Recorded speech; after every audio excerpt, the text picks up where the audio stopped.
porque se você olhar ao nosso redor, o que a gente tem de indústria vindo para o estado hoje é essencialmente vinculada ao agronegócio, é a agroindústria, né? Galera, estamos aqui em mais um SoldaCast, entre amigos, Tamires, coordenadora da área técnica da FamaSul, e Lil, nosso diretor e parceiro de longa data aí de marketing. Ele tem essa cara de novinho, mas ele já rodou bastante aí o marketing das empresas do MS. Brincadeira, Lil. A cara de novinho foi melhor. Esse é mais marqueteiro que eu. Galera, e vamos conhecer um pouquinho da história deles, para quem ainda não conhece. Fala um pouquinho da tua história, Tamires, pra turma. Bom, eu sou uma paulista, filha de produtores rurais, pequenos produtores rurais lá de São Paulo. Fui para agronomia, fiz engenharia agronômica na Unesp em Ilha Solteira e acabei conhecendo meu marido lá e vim para Campo Grande junto com ele quando a gente se formou. Aqui eu fiz mestrado em tecnologias ambientais na Federal. E comecei uma trajetória bem voltada a meio ambiente, então eu fui trabalhar, meu primeiro emprego foi no Instituto de Meio Ambiente do Estado, trabalhando com recursos hídricos, que era a minha área de atuação no mestrado. Depois do IMASU eu saí e fui para o Senar MS, que é onde eu estou até agora, lá no Sistema FamaSul, há quase 7 anos. E hoje eu estou como coordenadora da área técnica lá da instituição. Paralelo a isso, eu sou responsável técnica pela empresa do meu marido, que é de aviação agrícola, então tá tudo interligado ali. Aviax, aviação agrícola. E mãe? Ah, é coisa, hein, Lil? Você achou que você fazia muita coisa? Conta um pouquinho pra gente, Lil. Pra quem ainda não conhece o Lil. Pra quem ainda não conhece o Lil. Boa. Lil não é tão conhecido, mas eu tenho uma história longa com o Mato Grosso do Sul. Eu já morei por 10 anos no Mato Grosso do Sul, tive agência, né? Tive uma agência aqui que chamava Marketing Brasil, ela ficou aí por 10 anos, depois passaram aí a chamar Bebop, uma agência que está ativa até hoje.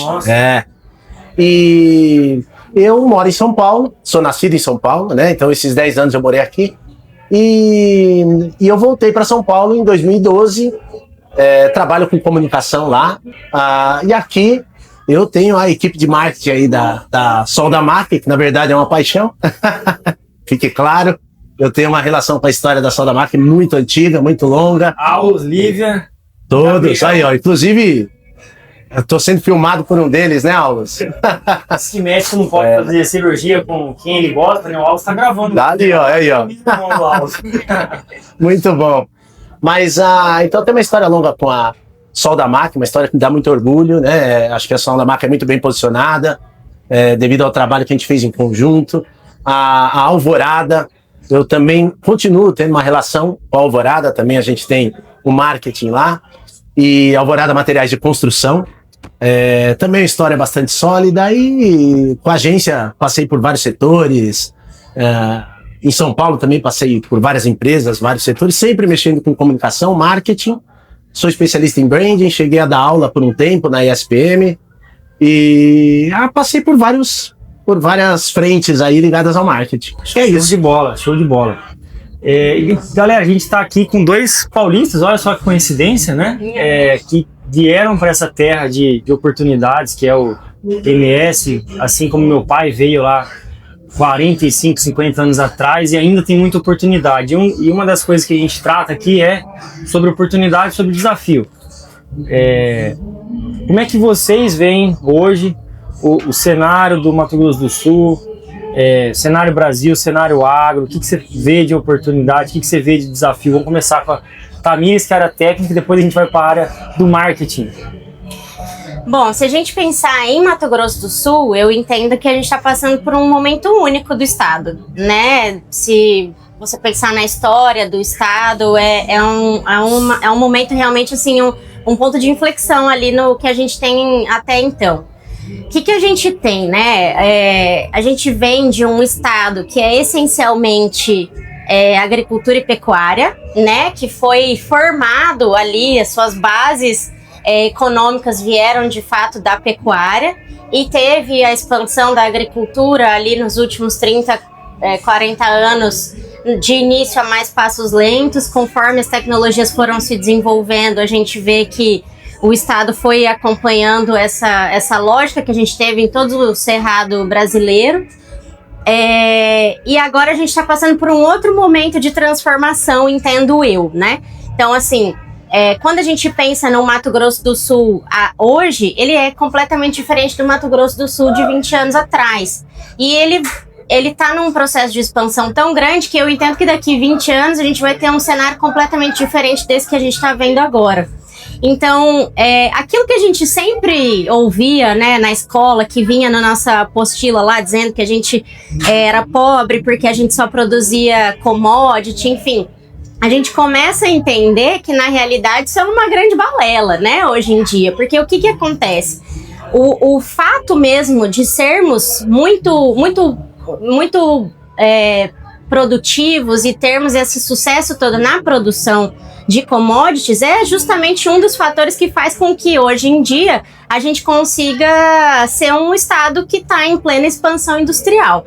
Porque se você olhar ao nosso redor, o que a gente tem de indústria vindo para o estado hoje é essencialmente vinculada ao agronegócio, é a agroindústria, né?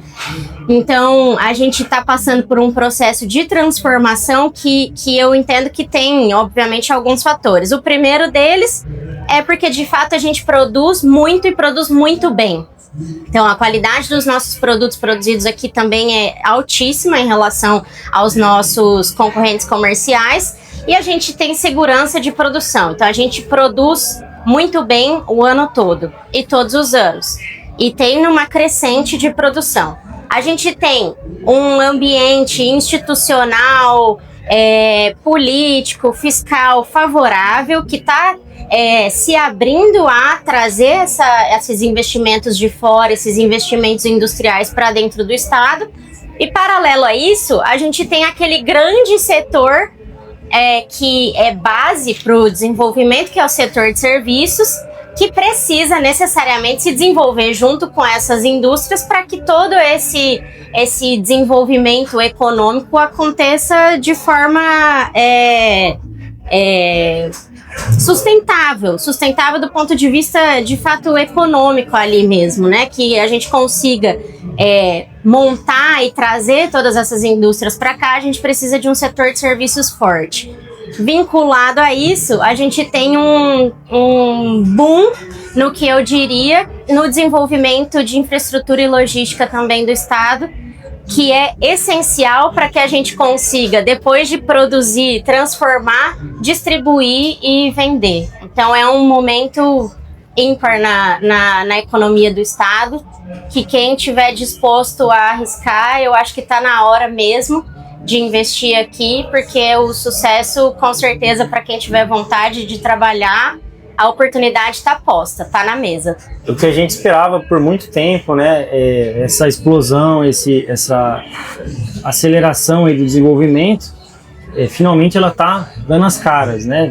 Tudo que você falou, desde da produção do grão, da produção da proteína, até o abate, industrialização, logística e tudo mais.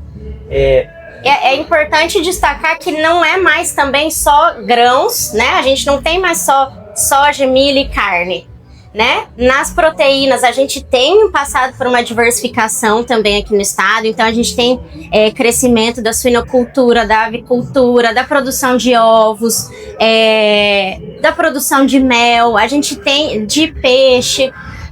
E na agricultura a gente tem, né, a expansão fantástica do eucalipto, né, citros, com as empresas de celulose, os citros chegando agora, uma novidade, amendoim chegando, uma novidade, o próprio sistema de soja e milho abrindo ali um espaço para a entrada de outras culturas que a gente chama de pulses, que são, né, sementes, braquiária. Isso, também. Então a gente tem um ambiente de diversificação sendo formado também, saindo um pouco só dessa coisa de soja, milho e carne bovina, né? Show de bola. E o Leo, ele tá em diversos mundos ali, desde ferramenta, construção, outros cenários, shopping, mídia, tá navegando em tudo isso e vendo a galera comunicando, né? Eu acho que quem sou eu para falar perto do professor aqui do marketing, mas o marketing ele vai comunicar a visão do futuro para trazer a galera. O que você enxerga nisso tudo aí? Como é que isso está sendo comunicado? O que está sendo comunicado? O que você está enxergando no geral? Bom, primeiro, quem é você para falar do marketing? Você é o marketing personificado. Você está à frente de uma empresa que é puro marketing, né? Quando eu falo puro marketing, em termos de relação com o mercado. Então, eu acho que hoje em dia o marketing e a tecnologia estão em altas por motivos óbvios, né? Então a gente tem muita coisa entrando no mercado, muita coisa nova aparecendo, muita transformação. Eu acho que isso é ótimo porque, por exemplo, tudo que a gente ouviu aqui da Tamires, em termos o que a gente tem de potência para o Estado, é que hoje o Estado está diversificando. Ele está achando várias frentes e uma coisa que ele já era boa está puxando outra e assim vai. E isso é muito normal dentro do marketing, né? Por isso que a gente fala em posicionamento. Então nós estamos numa era que você ter um bom posicionamento faz com que você seja compreendido, né? Então é super importante a gente pensar que as empresas elas precisam garantir a compreensão das pessoas. Por quê? Porque é muita informação, muita possibilidade, muito mecanismo, muitos caminhos, e você precisa ter, eu acho que talvez o principal desafio do planejamento, que é o que eu vou deixar de correr atrás, que na verdade está me dispersando para que eu consiga correr atrás do meu objetivo real, né? Então eu vejo o posicionamento como uma palavra extremamente chave nos dias de hoje, porque te norteia, né? Em meio a tanta diversidade. E quando a gente pensar em comunicação nesse contexto, as pessoas, eu acho que a gente teve um boom de crescimento em plataforma de marketing, de comunicação. Então antes o marketing ele era simples. Então a gente tinha massa, tinha a mídia impressa, a mídia out of home, né? A mídia exterior, nós tínhamos a mídia televisiva, eletrônica, a rádio, e por aí você criava um ecossistema bem completo de comunicação que era uma via única. Hoje não. Hoje você tem a conversa como centro de tudo, né? O relacionamento, a conversa, as pessoas precisam compreender mais sobre as coisas para poder consumir. Então esse é o momento que a gente vive e nós temos muita tecnologia para isso. Então o que eu sinto? Que há um tempo atrás houve uma explosão de plataformas, ferramentas e pessoas. Assim como aconteceu com todo mundo na internet, a pessoa não precisa ser um especialista para aprender a lidar com aquilo. Isso tem dois lados. Um excelente, que é fazer com que aquele setor, aquela visão, aquela aprendizagem se expanda, mas tem o outro lado que é as pessoas não conhecerem princípios, não se aprofundarem, não estudarem, não conhecer as razões das relações humanas, que o marketing é feito disso, e hoje eu acho que o mercado começou a se nivelar. Não basta mais você conhecer uma ferramenta e saber usar. Você, para ser competitivo, você precisa retornar as origens do marketing, da administração, entender como é que se cria essa relação para você conseguir ser mais competitivo que aquele outro que também sabe mexer na plataforma. E eu penso que todo o desenvolvimento das empresas está muito condicionado a isso, a saber enxergar as oportunidades que nem a Tamires colocou e a saber usar as relações, a comunicação para poder mostrar para o público que sabe, que entendeu esse recado, né? Então eu entendo que a comunicação está permeando tudo isso mais ou menos dessa forma. Show de bola. E uma gravação atrás, a gente estava conversando com o pessoal da Comac e da Terra Desenvolvimento, falando da importância de o que você está falando, que vocês dois estão falando, né? A gente precisa mostrar a oportunidade, mostrar o conhecimento e um pouquinho, não sei se a palavra é educar, mas a palavra é mostrar o caminho, porque a gente é um estado ligeiramente novo, tem 40 e poucos anos, muita coisa foi feita no peito e na raça, e ótimo, deu certo até agora desse jeito, mas a gente quanto mais a gente leva o conhecimento, leva técnica, leva essência, princípios, leva uma educação de como que o cara pode fazer aquilo que ele já faz no peito e na raça um pouco melhor, com mais técnica, e vai ter um ganho maior, né? Qual que é o conselho de vocês, o que vocês veem de oportunidade para o cara que está empreendendo no agro, seja ele produzindo na terra, produzindo proteína, produzindo outra cultura, ou seja ele prestando serviço para o agro, vendendo produto para o agro? O que vocês veem de oportunidade, assim, os principais erros que vocês veem e soluções básicas assim para esse erro, para o cara escutar aqui, começar a implementar isso amanhã e ter resultado? Tem alguma coisa à cabeça assim? Olha, o que eu enxergo disso é que, e fazendo um paralelo com o que você falou, no fim das contas, a ferramenta, a tecnologia, ela tá aqui posta para todo mundo. Mas num mundo de expansão de IA agora, né, que a gente ouve muito dizer isso, IA, eu ainda entendo e quero acreditar que no fim das contas, o que vai mesmo valer e o que vai trazer o diferencial são as pessoas. São as pessoas que estão ali por trás do negócio, que estão por trás manejando uma inteligência artificial.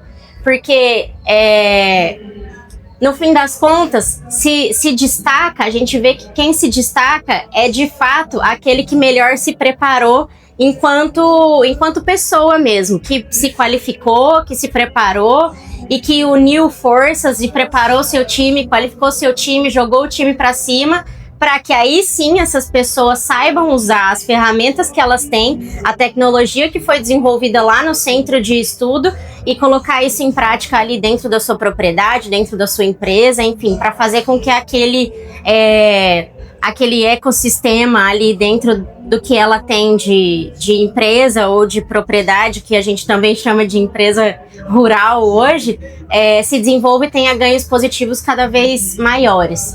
Eu acredito que a capacitação segue sendo, a educação e a capacitação segue sendo o grande diferencial norteador mesmo para o desenvolvimento das empresas. Show de bola. E aí, o que você vê de... Eu parto do mesmo princípio. Na verdade, a tecnologia, ela é algo criado por nós mesmos, né? Só que assim, a gente tem dois pontos aí que eles por si só já explicam tudo que existe, né? Então você tem pessoa de um lado, você tem pessoa do outro. E sempre vai ser isso. A tecnologia pode ser a melhor do mundo, ela não vai consumir, ela não vai querer, não vai ter vontade. Isso não existe, né? Então a tecnologia sempre vai ser usada para poder desenvolver ou trabalhar alguma coisa dentro do ser humano. Tanto que a gente fala tanto em algoritmo, mas o algoritmo nada mais, todo o crescimento e desenvolvimento de algoritmo é para ele ficar cada vez mais parecido com o ser humano, com a linha de raciocínio do ser humano, né? Então eu acho que a gente tem hoje uma oportunidade gigante na mão, que é de explorar o melhor do lado humano desse mundo que a gente vive. Então a tecnologia vem aí para ajudar o homem no campo. Olha que engraçado, outra relação importantíssima. No campo tá a raiz de tudo e também tá um dos maiores celeiros de tecnologia que tem no mundo, não é? Ou seja, por que as coisas que são básicas, muitas vezes são as que puxam a maior tecnologia, o maior nível de desenvolvimento? Justamente porque lidam com as necessidades humanas, aquilo que a gente precisa, aquilo que é essencial para a vida, né? Então eu vejo que as pessoas têm que se atentar muito a isso. Nós temos muita tecnologia, muitas vezes nós temos um risco de afastamento, de isolamento, porque a tecnologia permite. E ao mesmo tempo, é o momento mais propício que nós temos para explorar o nosso lado mais humano de relação, né? De usar toda essa tecnologia para favorecer as relações que a gente vai construir entre as pessoas. Eu vejo isso no campo, vejo isso na indústria, vejo isso no comércio, em todos os cantos que a gente está. Né? Então eu acho que é mais ou menos essa mesma relação. No fim das contas, não adianta muito você ter o trator mais tecnológico se você não tem um operador capacitado para operar com ele, né? Muito bom. Pessoal, o bate-papo tá incrível. Vamos lá para nossa finaleira aí, para nossa última reflexão, última frase. A gente vive um momento ímpar no MS e ao mesmo tempo um momento de incongruência. De um lado, oportunidade, riqueza chegando, crescimento. Do outro lado, a gente vive um pós-tempestade perfeita aí do agro, de 2-3 anos amargos aí por N fatores. A gente vive um desafio nível Brasil, que eu não vou chamar de crise, mas é inadimplência, queda de margem, alongamento de prazo de pagamento, RJs. Qual que é a reflexão final de vocês para conseguir lidar nesse cenário que tem risco e perigos e tem oportunidades? Qual que é a reflexão final aí de cada um para conseguir lidar bem com isso? É uma pergunta difícil de ser respondida, mas eu diria que o eixo central para mim está no planejamento.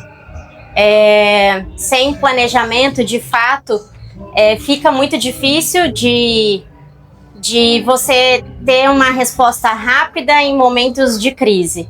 Então, as pessoas precisam, de novo, de capacitação para elas saberem como lidar, de que forma lidar com essas crises que são inerentes à atividade e que vêm de fatores externos, né? Que não dependem dela ali, que não é ela que vai controlar. A crise veio de fora, e aí como que eu vou lidar com isso? Então eu acho que volta no que a gente estava dizendo no bloco anterior, né? Na pergunta anterior, que é sobre capacitação, planejamento e entender de fato sobre o seu negócio e quais são as possibilidades que você pode ter diante de cada tipo de cenário, né?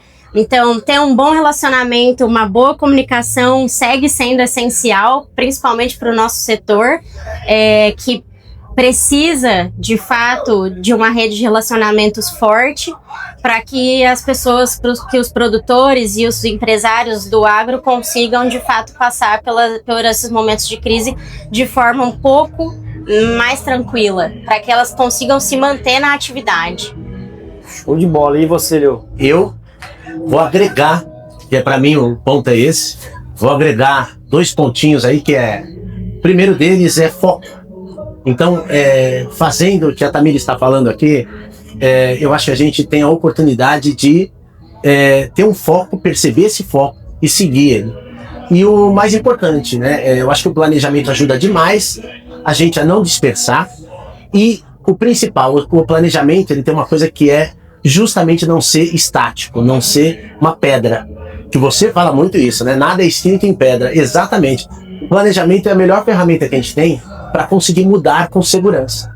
E como nós estamos num período de teste, acerto, mudança rápida, nada melhor que você ter um planejamento, seguir esse planejamento e perceber que você está fazendo modificações porque são necessárias. Sem planejamento você muda e nem percebeu que mudou. E às vezes você pisa em falso ali. O planejamento te ajuda muito nisso. Então, essa é a dica que eu deixo também. Né? Quer ter uma boa comunicação, quer ter um bom relacionamento, quer ter um crescimento de mercado saudável, quer fazer algo que vai durar, se planeja. Se planeja, dá os passos certos e arrisque. Aí sim, você erra, mas na verdade errar é excelente para aprender, mas você tá errando com o pé no chão, você não vai dar aquele erro, de repente você cai no abismo de vez, né? Muito bom. Galera, esse foi o SoldaCast edição Expo Grande com Tamires e Lil. Valeu, obrigado pessoal, tamo junto!